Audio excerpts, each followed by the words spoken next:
So the next invitees today is Joanna Stroud, who is a distance and online education advisor at the University College of London. She manages public-facing learning environment and executive education purposes and other acronyms that I'm not able to read at this point in time. So for the time's sake, I would invite Joanna to take the floor.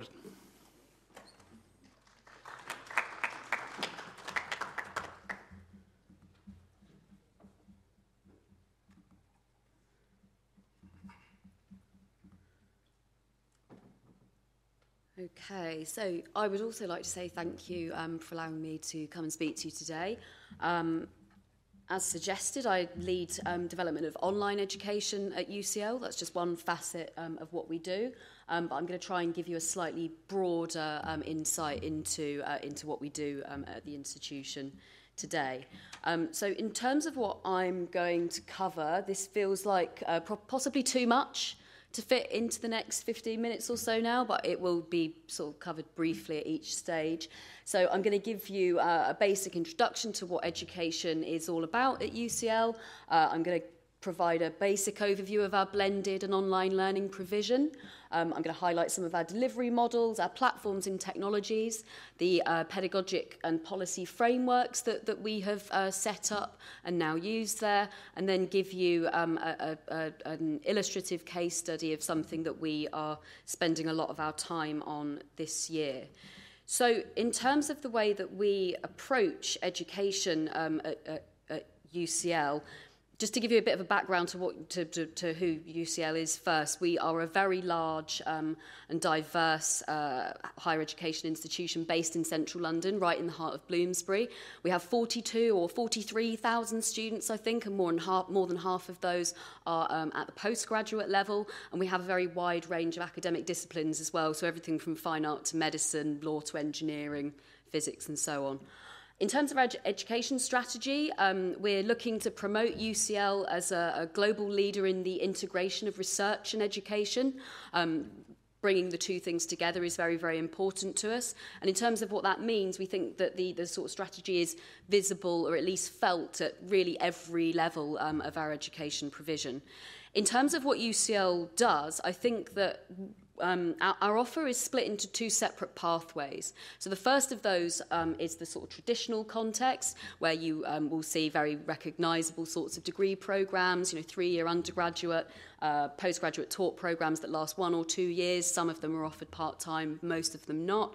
And then postgraduate research degrees. Now, students within that traditional context, they're all formally enrolled as UCL students. They pay fees to UCL, and they accrue academic credit with us as well.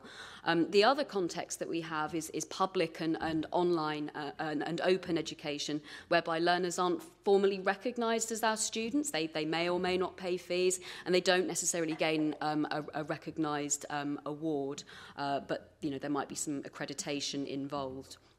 So the first context that I'm going to talk about is the traditional one, because to be completely honest with you, that is what UCL is focused on. The majority of what we offer is delivered on campus here in London. We have something like 200 undergraduate programmes, 500 postgraduate taught programmes, and 150 postgraduate research degrees.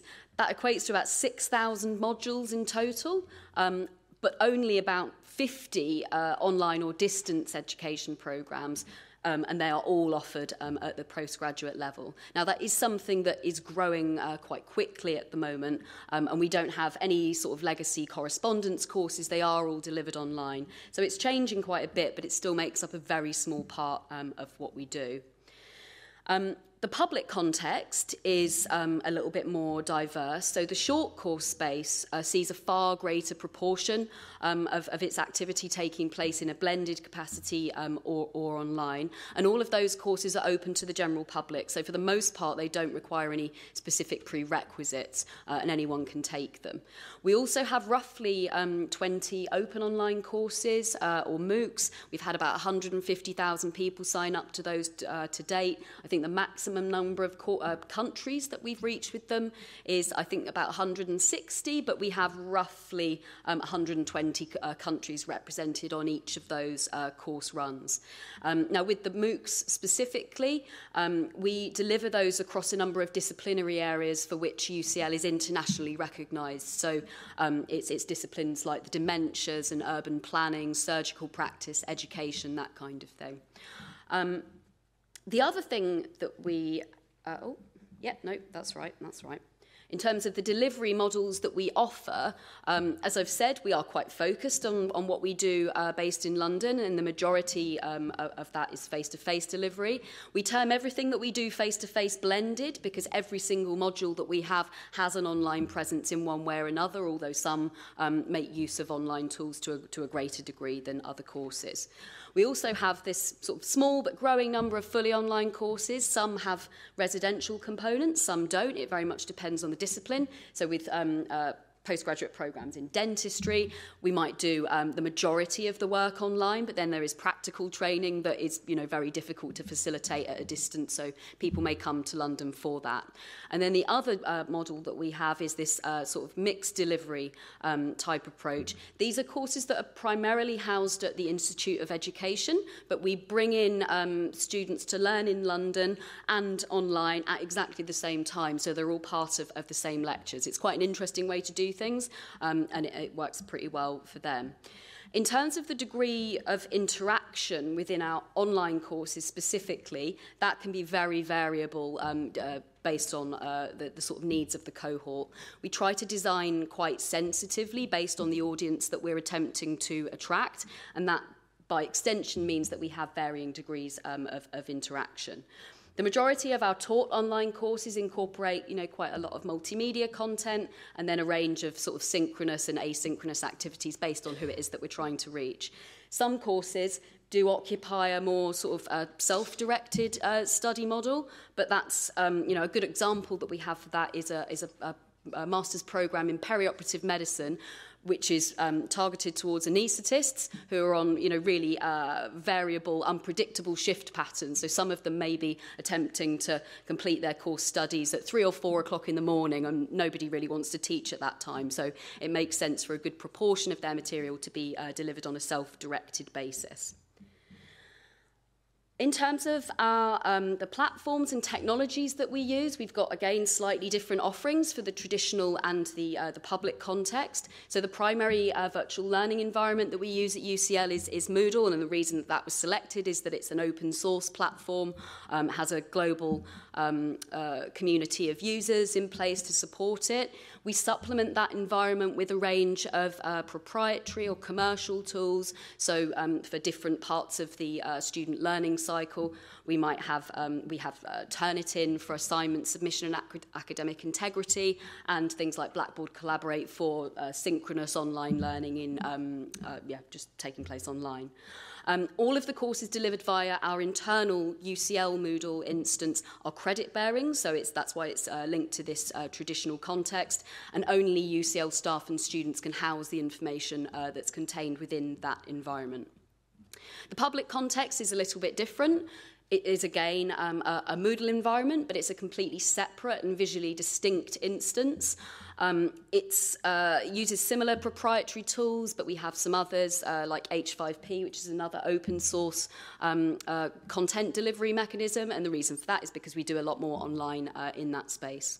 The UCL Extend environment facilitates delivery of non-credit bearing courses, so that's why it's a little bit different. It's for our public offering, and that means that anybody can come and access a course contained there, and we do lots of different things with it. So the majority of the courses there are in place for CPD purposes, but we've got things for executive education, activities for prospective applicants in a widening access context, and all sorts of different things like that.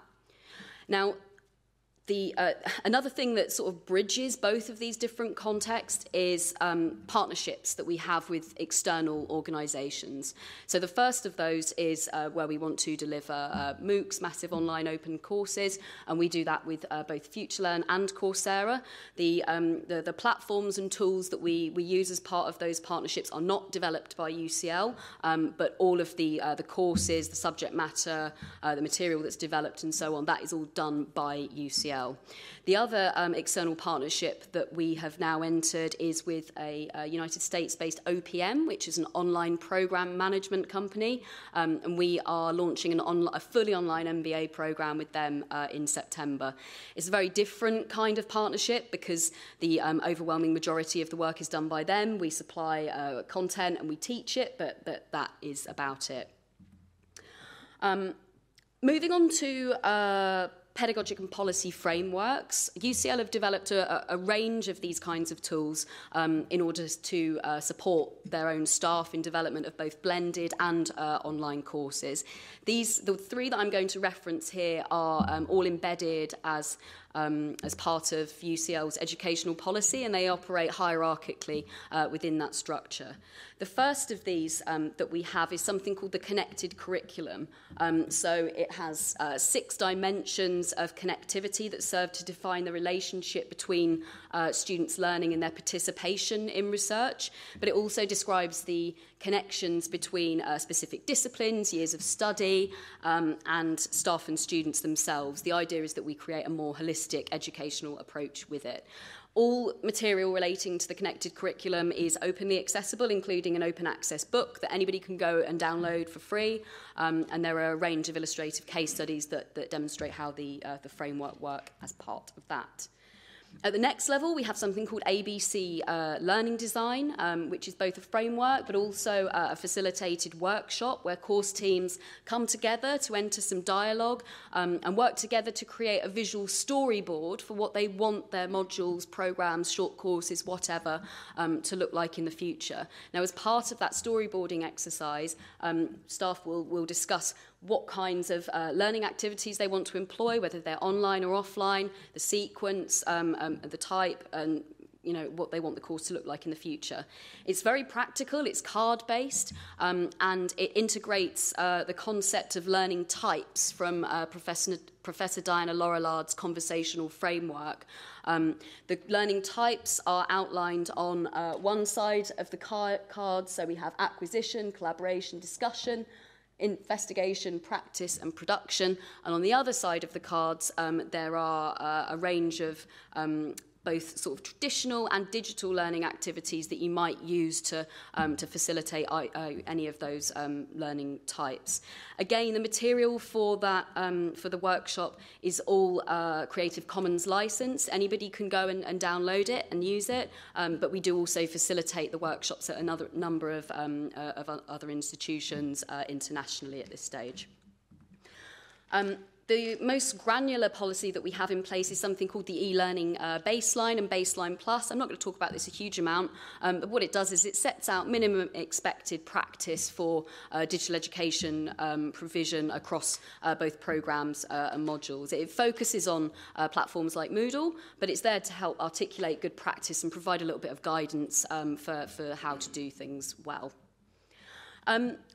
The one sort of 2018-19 initiative that I'm going to talk about briefly, we've got quite a lot of different things that we're doing at the moment, but the one that I think is most relevant today is promotion of open educational practices at UCL. Now, there's significant literature that discusses the aims of and activities that are contained within the open education movement, and I'm not going to go into them today.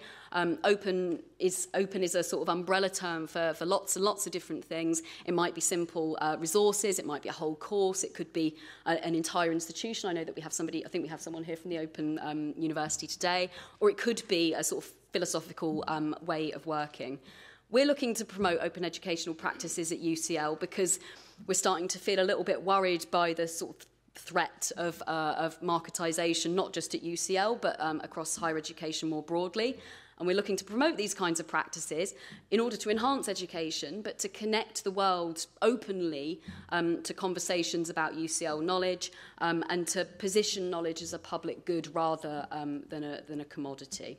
In order to do that, some of the practical things that we're doing are delivery of open courses, but also provision of open educational resources. And the way that we do this is by targeting both the UCL vision, but also these things called grand challenges that we have at UCL. Our grand challenges are intrinsically linked to the Sustainable Development Goals, and they support cross-disciplinary research activity, which is a key part of what we're trying to do. The disciplinary areas that we're focusing on as part of this include things like global health, sustainable cities, transformative technologies, justice and inequality, that kind of thing. And open courses and OER are one way that we can seek to target those. A case study that I have just to talk to you about that illustrates this is something called Development and Planning in African Cities, which was an open online course that we launched in the middle of last year, and some OER that we also provided as part of that experience. Now, the course itself was an international collaboration between UCL and Njala University in Sierra Leone. The course material has a really strong focus on theory and research that was produced by a research centre called the Sierra Leone Urban Research Centre, and it targets one of our specific global challenges, which is sustainable cities. So the course was previously offered in both the UK by UCL and in Sierra Leone as a face-to-face intensive course. It's been really, really successful, but it was heavily oversubscribed, and what we were very regularly told was that there was significant opportunity cost, both in terms of money and time, in terms of taking time away from work to study. On that basis, bringing the course online offered the opportunity, to meet the demand that was in place for it, but also to open access and enable reuse of the sort of rich testimony that we brought together, not just for staff from UCL, but also in-country experts and others. The material for the course was designed with the sort of practical limitations of some settings in mind. So we did things like minimise the use of video, to avoid using up too much bandwidth. And we also employed principles of universal design, using simple, straightforward language, simple learning outcomes, that kind of thing, in order to promote accessibility. However, one of the other things that the course team did very well was attempt to promote open pedagogic practice, so that the learning experience itself was more inclusive. Freetown in Sierra Leone was used as a sort of unifying case study for all of the theory contained within the course, and it served to provide a point of focus for those who maybe didn't have a specific domain or professional knowledge of the topics that were being covered. We had things like peer-assessed tasks that invited learners to discuss, research and report upon concepts in their own context, but wherever they were in the world and with whatever experience they had.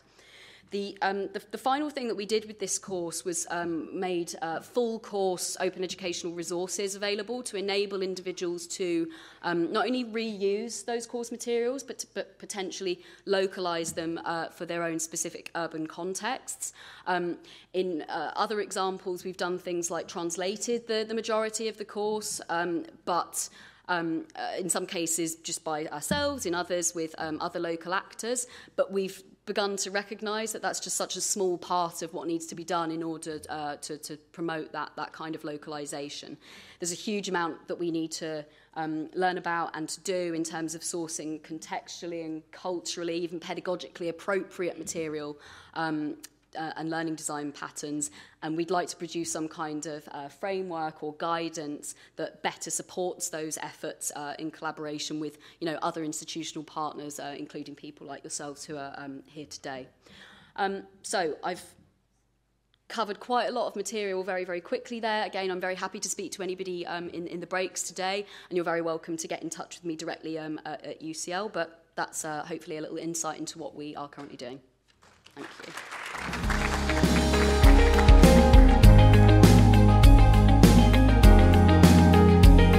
So please remember, if we all help and do a little bit, it will make a big difference.